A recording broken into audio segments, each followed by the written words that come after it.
When you find out that you need a transplant, it's just really scary and overwhelming. It never comes at a great time in life. That's not how receiving a diagnosis works.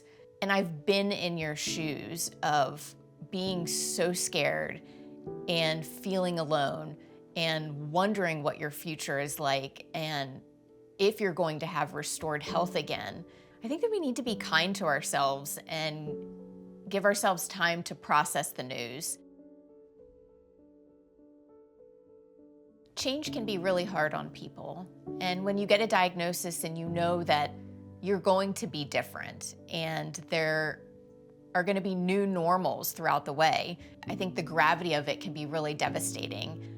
I've learned to not underestimate the power of ourselves mentally and physically. And I think that we underestimate how well we can adapt to change.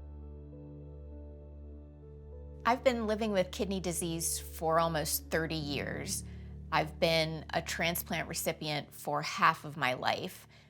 When I was a child, I couldn't see a future for myself. I didn't know anyone that was living a life that was joyful post-transplant. I went through my whole youth with many questions, feeling alone, and no support except from my parents. And now as an adult, experiencing what it's like having a community and a circle of support around me, it's night and day.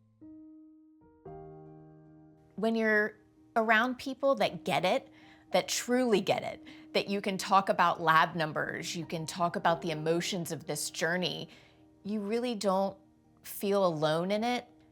And life can surprise us, because I never imagined that I would be healthy and well after receiving 2 transplants. And I think that's where hope comes into the picture, because we don't know the good from this. We know that challenges will come and that we have to endure a lot when going through a transplant. But there's things that can surprise us along the way. Like, we can be surprised by how strong we are and all that we can endure. And if we hold on to that hope of the good that can come through all of this, it makes the journey a lot easier. And sometimes having that hope just helps us get to the next day. Receiving a transplant isn't a cure, it's a lifelong journey. And I've been fortunate to get to that other side and be able to experience life post-transplant. And I'm in awe every day by how transformative this journey has been.